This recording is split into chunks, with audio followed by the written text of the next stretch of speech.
Le ruban de Excel 2013 peut être entièrement personnalisé. Tout d'abord, vous pouvez le masquer. Cliquez simplement sur cette petite flèche orientée vers le haut.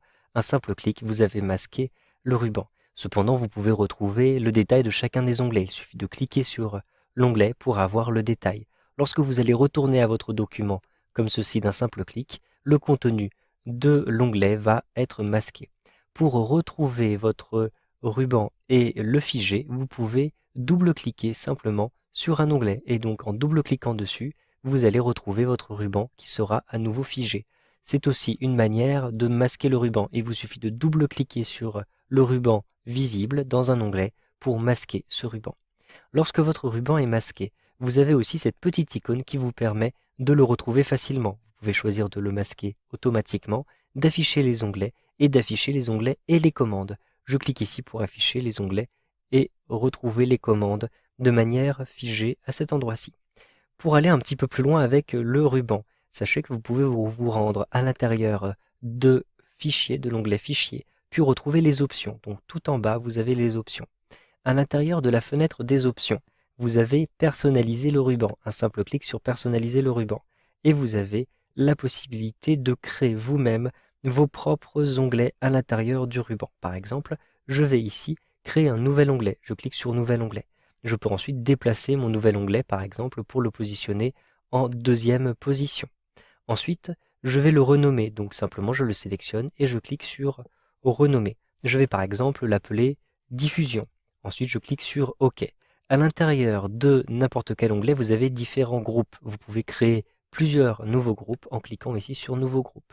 J'ai ici un premier groupe que je souhaite renommer. Je peux le sélectionner et cliquer sur le bouton renommer.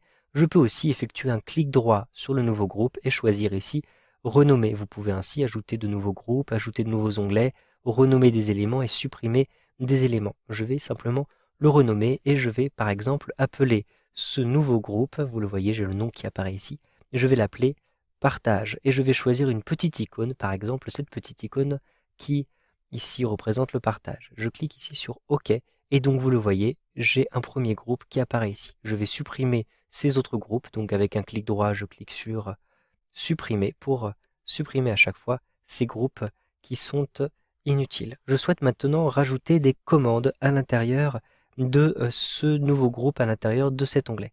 Je vais donc sélectionner à l'intérieur de la liste des commandes uniquement les commandes non présentes sur le ruban par exemple. Un simple clic et donc vous le voyez, il y a tout de même énormément de commandes qui ne se trouvent pas à l'intérieur du ruban. Donc vous allez pouvoir peut-être trouver des éléments qui sont utiles, qui vous sont utiles. Par exemple, ici je souhaite avoir accès rapidement à la publication en tant que page web. Je vais donc sélectionner cet outil-ci et je clique sur ajouter pour l'ajouter à l'intérieur de mon groupe partage. Je vais ensuite ajouter des éléments qui se trouvent déjà dans l'onglet fichier, mais l'onglet fichier m'oblige à passer par une autre fenêtre, donc je souhaite avoir ceci accessible directement dans un onglet. Donc je vais retrouver l'onglet fichier ici, avec, vous le voyez, un certain nombre d'éléments, et par exemple, je vais avoir la possibilité d'envoyer par email. Donc je sélectionne envoyer par email, et puis envoyer comme pièce jointe. Je clique ici sur ajouter. Tous ces éléments sont ajoutés. Je peux par exemple aussi ajouter extraire. Si finalement je ne souhaite plus avoir cette commande extraire, je la sélectionne et je clique ici sur supprimer. Donc vous le voyez, j'ai ainsi pu personnaliser très précisément mon ruban. Je clique sur OK tout en bas pour valider ce nouvel onglet dans mon ruban. Et vous le voyez, effectivement, j'ai un nouvel onglet qui s'appelle diffusion. Lorsque je clique dessus, j'ai un groupe qui s'appelle partage et j'ai effectivement, vous le voyez, les différents outils que j'y ai ajoutés.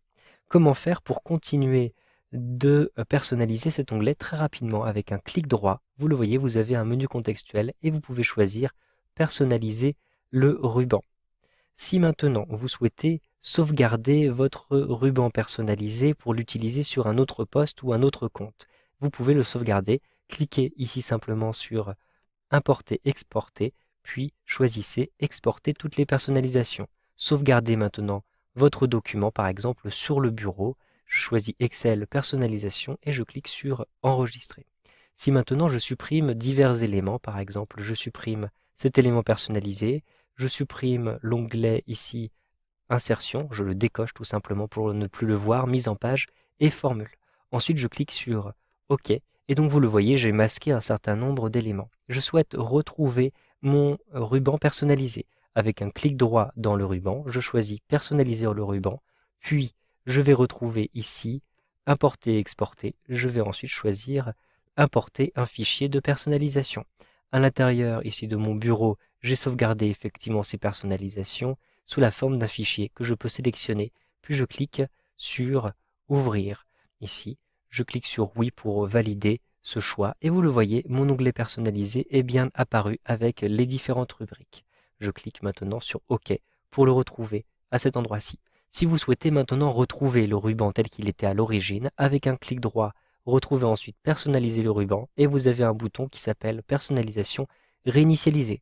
Je clique sur la petite flèche en face de réinitialiser, puis réinitialiser toutes les personnalisations. Je clique enfin sur oui pour retrouver le ruban tel qu'il était à l'origine. Je clique sur OK et donc vous retrouvez ici le ruban par défaut. Vous savez donc maintenant comment personnaliser le ruban de Excel 2013 pour faciliter son utilisation quotidienne.